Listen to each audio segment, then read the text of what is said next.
Em nome do Pai, e do Filho, e do Espírito Santo. Amém. A graça de nosso Senhor Jesus Cristo, o amor do Pai e a comunhão do Espírito Santo estejam convosco. Bendito seja Deus que nos reuniu no amor de Cristo.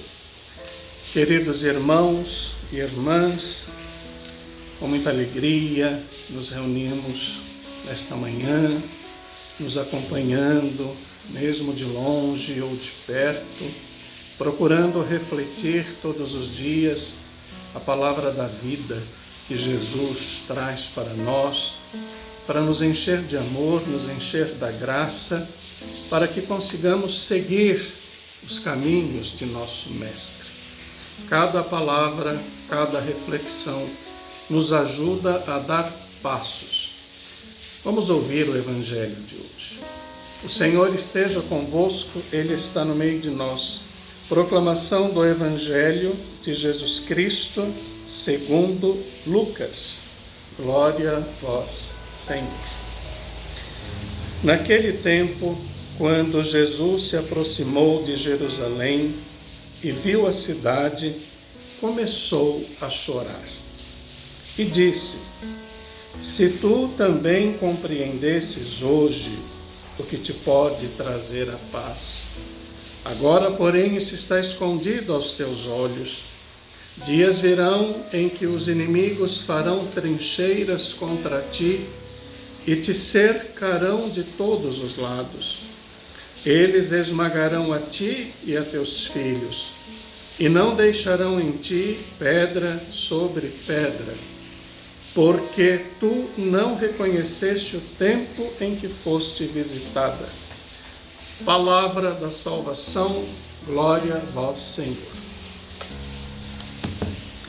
Meus queridos irmãos e irmãs, temos a alegria de poder celebrar hoje memória dos santos Roque, Afonso e João, presbíteros e mártires.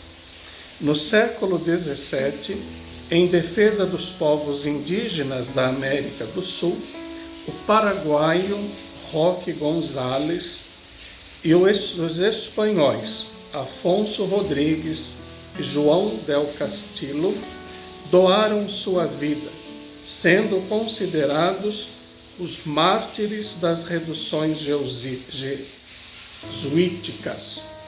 A exemplo destes santos, caminhemos perseverantes na fé que professamos.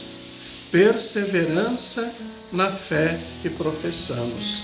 Esse, de fato, é o desejo de Deus para todos nós, que possamos caminhar perseverantes na fé.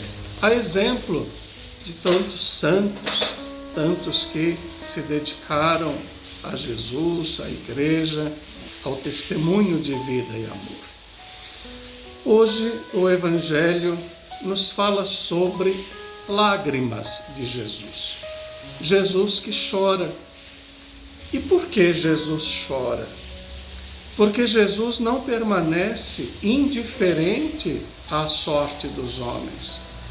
Jesus quer o nosso bem. E quando percebe que estamos no caminho errado ou fazendo coisas erradas, Ele sente e não é indiferente a isto.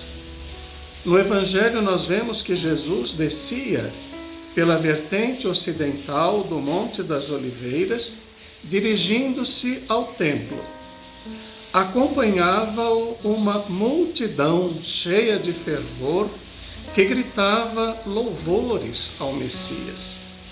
Num dado momento, Jesus parou e contemplou a cidade de Jerusalém, que se estendia aos seus pés, e ao vê-la chorou sobre ela.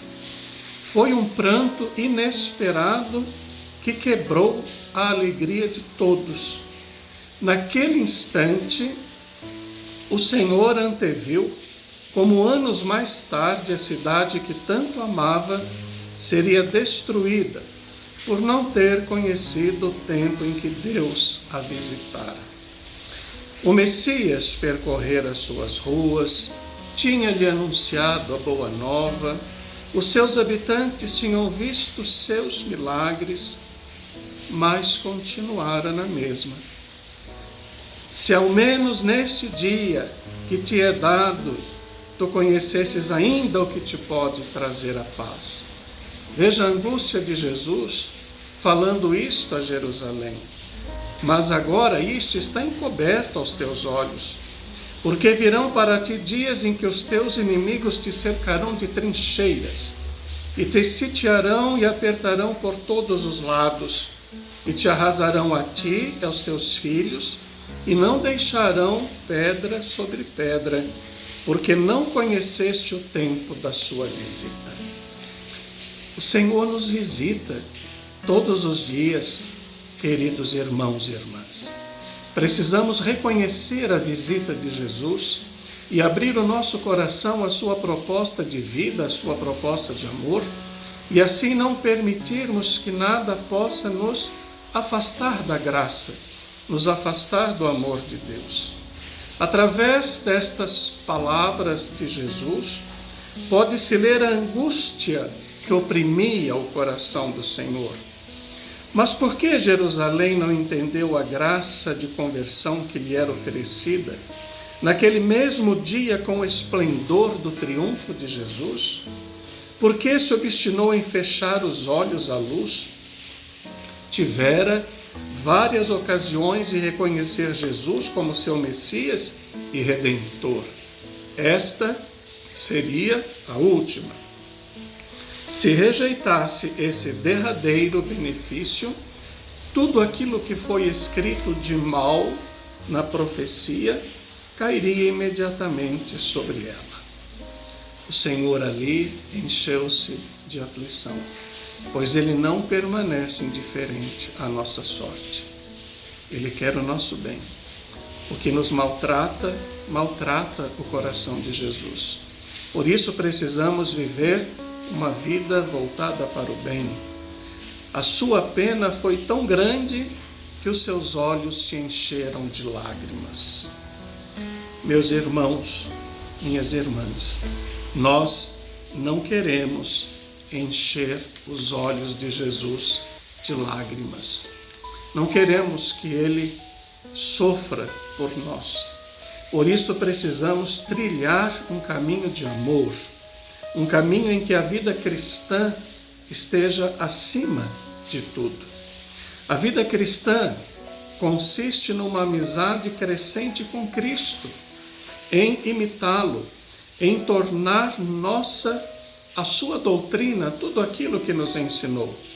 Seguir Jesus não consiste em entreter-se em difíceis especulações teóricas, nem mesmo na mera luta contra o pecado, mas em amá-lo com obras e sentir-nos amados por Ele, porque Cristo vive, porque Ele está no meio de nós. Não é Cristo uma figura que passou, não é Cristo uma pessoa que esteve conosco e não está mais simplesmente. O Cristo não é uma figura que simplesmente existiu num tempo e que se retirou, deixando-nos uma lembrança e um exemplo maravilhoso. Não é assim que nós devemos ver o Cristo. Ele vive agora no meio de nós. Vemos a Cristo com os olhos da fé, falamos com Ele na oração e Ele nos escuta assim que nos dirigimos a Ele. Não é indiferente às nossas alegrias e pesares, pois pela sua encarnação uniu-se de algum modo a cada homem. Trabalhou com mãos humanas, pensou com a inteligência humana, agiu com vontade humana, amou com coração humano. Nascido da Virgem Maria, tornou-se verdadeiramente um de nós, semelhante a nós em tudo, exceto no pecado. O pranto de Jesus por Jerusalém encerra um profundo mistério. O Senhor, ali em Jerusalém, fez tudo o que estava ao seu alcance, mas os olhos daquele povo permaneceram fechados. Vamos abrir os olhos da fé, vamos abrir o nosso coração a Jesus e a sua palavra, para que consigamos viver segundo a sua vontade. O Senhor esteja convosco, Ele está no meio de nós. Abençoe-vos, Deus Todo-Poderoso, Pai, Filho e Espírito Santo. Amém. Seja feliz e fique em paz.